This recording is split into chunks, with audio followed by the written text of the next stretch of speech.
Eu sou humano e, portanto, nada do que é humano me é estranho. Assim falava o poeta e dramaturgo romano Terêncio, e assim falo eu, Flávio Ricardo Vassoler, escritor, professor, youtuber e nômade, fiel como os pássaros migratórios. E hoje, em mais uma resenha de livro, isto é, de conto aqui do meu canal do YouTube, Flávio Ricardo Vassoler, eu trago para vocês uma discussão a respeito de um texto do mestre russo Fyodor Dostoiévski, que fará 200 anos daqui a 2 dias. Hoje é dia 9 de novembro de 2021, dia em que vai ao ar esta resenha no meu canal do YouTube. E daqui a 2 dias falo para vocês sobre 2 aniversários. O primeiro, do mestre russo Fyodor Dostoiévski, seus 200 anos. E o segundo deste escritor, professor e youtuber, que vai fazer 40 anos. Dostoiévski e eu fazemos aniversário no mesmo dia, uma grande coincidência. E esse texto sobre o qual eu vou falar hoje para vocês, Um Paradoxalista, é um texto curto de Dostoiévski, não tão lido como os textos clássicos de Dostoiévski. Vamos falar aí sobre Recordações da Casa dos Mortos, Memórias do Subsolo, Crime e Castigo, o Romance O Idiota, Os Demônios e Os Irmãos Karamazov. Mas quero dizer a vocês que para nós mergulharmos no estilo dialético, desconcertante, paradoxal de Dostoiévski, e para nós percebermos algumas nuances de seu pensamento, esse texto, Um Paradoxalista, é muito interessante. Antes de mais nada, antes de nós começarmos a falar sobre esse texto, eu quero dizer que a nossa época tem feito leituras muito literais. Nós muitas vezes nos aproximamos de textos literários não com caráter propriamente literário, mas buscando essa ou aquela vozes, né, do autor, como se o autor não estivesse lançando mão de uma figura narrativa, como se o autor ou a autora não estivessem lançando mão de ironia, como se aquela personagem respectiva estivesse defendendo uma posição que pertence ao autor ou à autora. Eu já fiz essa discussão aqui no meu canal do YouTube, quando eu falei, eu sempre com o meu reloginho aqui, que remonta aí a meados da década de 1990, o reloginho do meu saudoso pai Nhanho. Bom, eu já fiz essa discussão quando eu falei aqui no meu canal do YouTube sobre o filme Tropa de Elite 1, do diretor brasileiro José Padilha. Na época em que saiu lá o Tropa de Elite 1, em 2007, eu me lembro ali, meados, vamos dizer assim, do ano de 2007, do longínquo ano hoje de 2007, 14 anos atrás, a Fortuna Crítica, a recepção do filme, chegou a dizer que havia uma concordância do diretor em relação às posições da personagem principal da película, o Capitão Nascimento, né? A personagem interpretada pelo grande ator brasileiro Wagner Moura. E tanto em aula aqui no meu canal do YouTube, que vocês encontram na playlist Aulas ao Vivo com Vassoler, quanto nas resenhas aqui de Vassoler, porque eu já fiz uma resenha de filmes sobre Tropa de Elite, eu desconstruí essa posição. É preciso entender que a posição de uma personagem não necessariamente, ou às vezes não expressa de maneira nenhuma a posição de um autor ou de uma autora. Pessoal, a relação de um autor, de uma autora, de um diretor, de uma diretora, com relação ao conteúdo de uma história, pode ser a relação da alteridade mesma. Por exemplo, dou um outro exemplo antes de nós entrarmos aqui em Um Paradoxalista de Dostoiévski. O escritor nova-iorquino Jonathan Little escreveu um romance magnânimo chamado As Benevolentes. Eu já fiz uma aula, já ministrei uma aula aqui no meu canal do YouTube sobre o romance As Benevolentes do Jonathan Little. fazendo uma discussão com aquilo que eu chamei de sociopatologia da vida cotidiana. O protagonista, o anti-herói, né, porque não dá para chamar de herói, obviamente, vocês vão ver por quê agora. O protagonista desse livro é um ex-oficial do horror da SS nazista, o Maximilian Aue, que sobreviveu às agruras, às tragédias da Segunda Guerra Mundial. Inclusive, o Maximilian Aue esteve como oficial da SS no fronte mais mortífero da história das guerras, o fronte oriental, né? Esteve inclusive em Stalingrado, o local da primeira grande e acachapante derrota das forças invasoras nazistas para o heróico Exército Vermelho, a resistência do Exército Vermelho. Jonathan Littell deixou claro muitas vezes que a construção do romance, e ele teve que responder essa pergunta sobre se ele se identificava com a personagem, ele trouxe um clamoroso não. Mas, uma vez que se propôs a construir a história pelo prisma de alguém que fizera parte da SS, trouxe ali uma dimensão de alteridade, uma dimensão daqueles valores importante para que nós entendamos por que isso veio à tona. Quando hoje o horror do neo-autoritarismo e do neofascismo, esses horrores vêm à tona, as pessoas se perguntam como e por quê. Se nós não entendermos onde está o ninho que choca os ovos da serpente, nós não vamos conseguir. Efetivamente, se é que a humanidade, é claro que nós torcemos e trabalhamos para que a humanidade possa de fato cicatrizar essas suas feridas profundas, feridas histórico-psicológicas profundas. Isso colocado, é muito importante que nós leiamos com espírito livre pensante o texto Um Paradoxalista de Dostoiévski. Por quê? Porque nós temos essa personagem dialogando com uma outra que pouco fala, é mais um monólogo dialogado do que um diálogo propriamente dito. E, nesse sentido, esse paradoxalista, que é chamado de sonhador, está defendendo a guerra. Meu Deus, Vassoler, olha lá, existe uma ode à guerra e tudo mais. Vejam, aquilo que faz com que essa personagem defenda a guerra mais parece uma grande crítica à pax burguesa, à paz burguesa, ao caráter vulgar, comezinho, egoísta, desprovido de nobreza, desprovido de heroísmo, desprovido de solidariedade, desprovido de altruísmo, da paz burguesa, da paz do capitalismo, do que estritamente uma ode à guerra. Não, mas pera lá, Vassoler, existe ou não existe em Um Paradoxalista a possibilidade de apropriação de parte do texto, ao menos, como uma apologia à guerra? Vamos ver.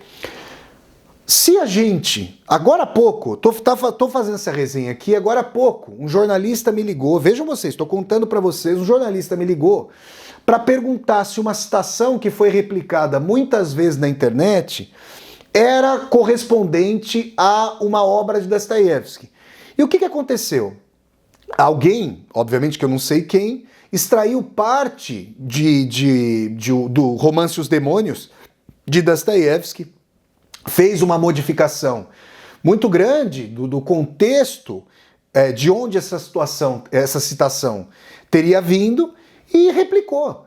Ou seja, as pessoas ficam aí num contexto em que se lê muito pouco, né? Mas num contexto em que há uma possibilidade de disseminação de conteúdos pelas redes sociais sem paralelo na história humana, as pessoas não chegam até aquilo ali. Então, retirar de contexto determinadas partes de um texto pode fazer com que qualquer texto diga qualquer coisa, vocês percebem? Então entendam, a defesa que há do belicismo em Um Paradoxalista, e vejam o nome, Um Paradoxalista. Por quê?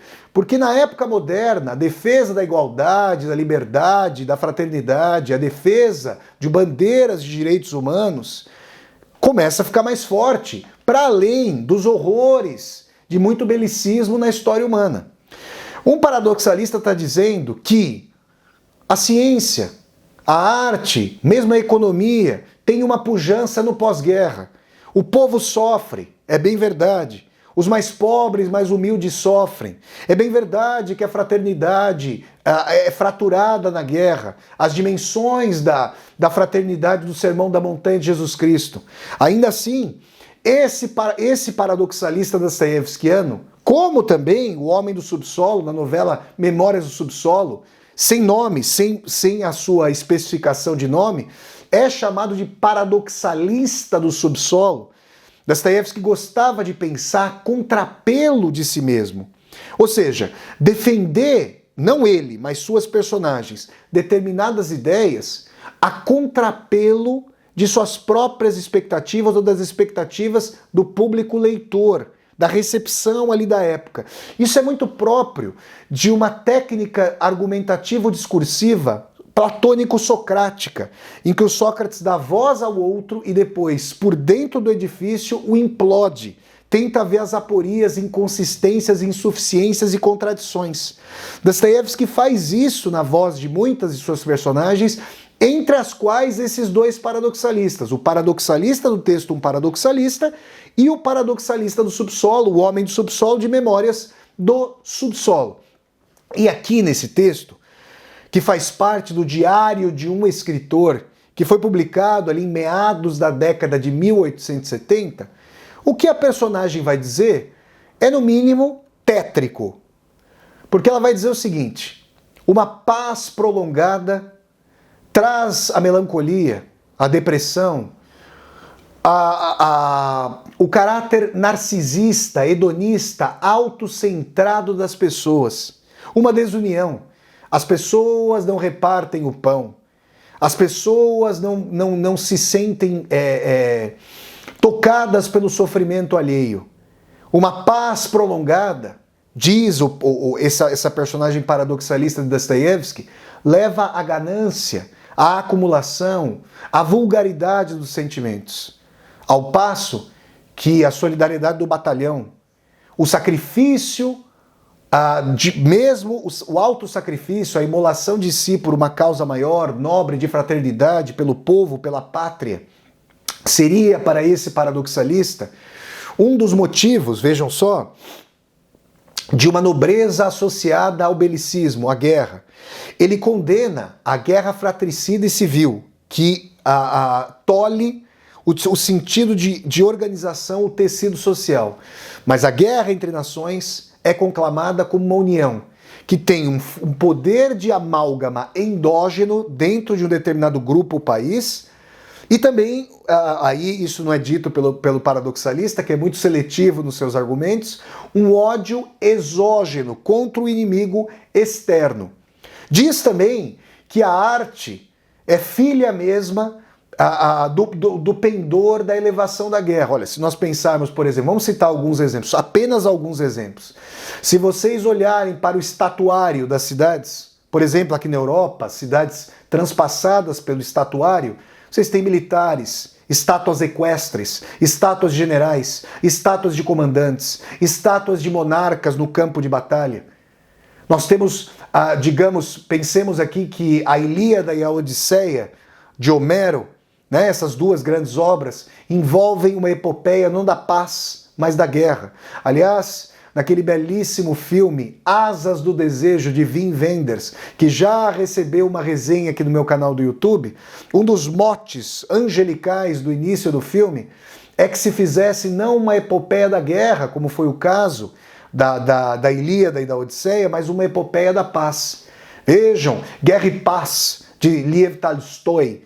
Primeiro Vainá, a guerra, depois Mir, depois paz. E as páginas mais pungentes da obra de Lev Tolstói, Guerra e Paz, se dão ali no campo de batalha, quando Tolstói, com sua pena inigualável, narra ali as passagens com brilhantismo ímpar, narra as passagens em que os soldados napoleônicos despreparados para enfrentar General Maros, o general inverno russo, morriam em pé, congelados, eram ceifados como moscas. Vocês percebem isso? Nós temos muitos e muitos exemplos. Isso sem mencionar, por exemplo, o escritor soviético Vassili Grossman, que escreveu as maiores páginas de sua lavra, acompanhando o Exército Vermelho da heróica Batalha de Stalingrado até o coração da Berlim tomada, também heroicamente pelo Exército Vermelho, pelas forças soviéticas. E aí nós temos, então,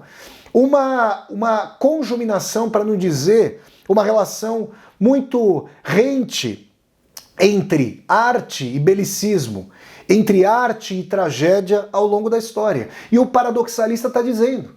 Veja, ele fala que a paz na Suíça teria gerado apenas e tão somente os relógios Cuco, ao passo que em Florença, o berço histórico do Renascimento, nós temos aí Michelangelo Buonarroti, Raffaello Sanzio, Leonardo da Vinci. Isso sem mencionar que na Ponte Vecchio, na velha, il Ponte Vecchio, que em italiano como em espanhol, ponte é um substantivo masculino e não feminino como em português, né?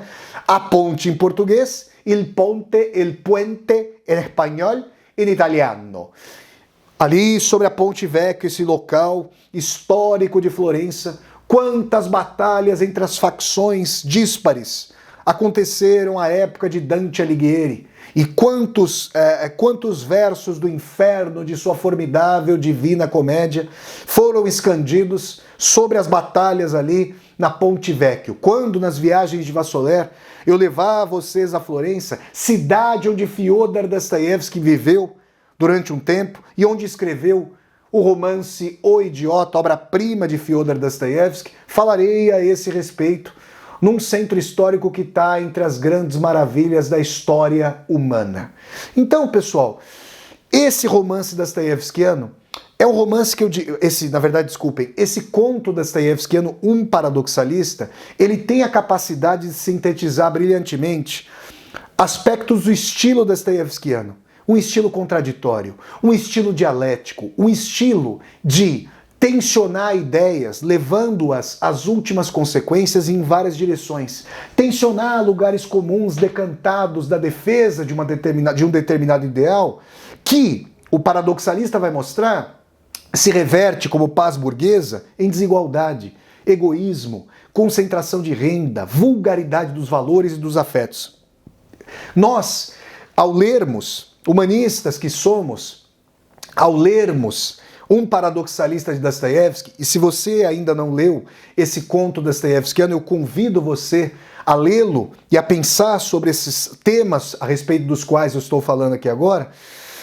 Ao ler Um Paradoxalista de Dostoiévski, nós nos sentimos tomadas e tomados pela seguinte reflexão: será que a humanidade conseguirá algum dia alcançar por meio da paz, a solidariedade, a partilha que consta ali de um dos mais belos e socializantes e progressistas versículos, passagens dos Atos dos Apóstolos no Novo Testamento, em que as pessoas dispunham ali dos bens com igualdade, e os bens eram divididos até com equidade pelos apóstolos, porque existem pessoas que têm eventualmente mais necessidades do que outras. E as pessoas ali com um coração amplo, com um coração benigno, poderiam então fazer essa partilha com solidariedade. Esse ideal tão bonito, esse ideal que vai do coração do cristianismo antigo para o coração da utopia moderna que o século XX mostrou, que se reverteu em experiências autoritárias, e agora nós temos o sumo autoritarismo neoliberal, com esse capitalismo que pode vir, se não for refreado, a devastar o meio ambiente. Nós ficamos pensando sobre um ambiente de paz burguesa que é a encarnação mesma de uma guerra, mas uma guerra, diferentemente daquilo que o paradoxalista imaginava, uma guerra sem qualquer nobreza, uma guerra contra a possibilidade de as pessoas terem trabalho e salários dignos e condignos, uma guerra contra o meio ambiente, devastações profundíssimas. É assim que esse texto formidável de Fyodor Dostoiévski, Um Paradoxalista, deve ser lido criticamente. Eu até diria que hoje, numa versão, se Dostoiévski fosse escrever esse texto, Um Paradoxalista hoje, eu chego a pensar que Dostoiévski seria instado a dar mais voz a seu interlocutor para que ele tensionasse com mais ímpeto esse sonhador paradoxalista, apologista do horror da guerra, com um sentido de nobreza. Para perceber a guerra declarada de hoje, para perceber os horrores da contemporaneidade e numa guerra que pode ser realizada hoje, não mais por seres humanos, não mais com afetos de patriotismo, de galvanização de apoio coletivo, mas sim realizada por altíssima tecnologia. A guerra cibernética, a guerra via satélite, a guerra por meio de drones. Então, pessoal, na antevéspera do aniversário de 200 anos do mestre Fyodor Mikhailovich Dostoiévski, parabéns ao grande Dostoiévski, e na antevéspera do aniversário dos meus 40 anos, essa foi a resenha sobre Um Paradoxalista de Fyodor Mikhailovich Dostoiévski. Se vocês gostaram de mais essa resenha de livro, isto é, de conto aqui do meu canal do YouTube, deem um like no vídeo, curtam o vídeo, disseminem esse vídeo pelas redes sociais para que nós possamos chegar cada vez mais e mais pessoas. Se você está chegando ao meu canal pela primeira vez, seja muito bem-vindo e bem-vindo. Eu peço que você se inscreva aqui no canal, toque a sinetinha para poder receber as notificações e deixe aqui embaixo do vídeo o seu comentário para que nós possamos conversar. E mais, aqui embaixo desse vídeo você vai encontrar uma tecla chamada Seja Membro. Se você gosta das atividades aqui do meu canal do YouTube, considere a possibilidade de, ao clicar na tecla Seja Membro, se tornar um membro ou uma membro humanista aqui do meu canal do YouTube e apoiar, segundo sua situação financeira, este meu projeto de universidade aberta no YouTube. Então é isso, pessoal. Eu sempre deixo o convite para vocês assistirem as resenhas de livros aqui do meu canal do YouTube, que acontecem todas as terças-feiras, às 8 horas da noite, horário de Brasília, no nosso Brasil. Neste mês de novembro de 2021, a programação do canal como um todo está voltada para a obra do grande escritor russo Fyodor Dostoiévski em seu bicentenário de nascimento. Então até a próxima resenha de livro, pessoal. Saudações dostoiévskianas e tchau, tchau!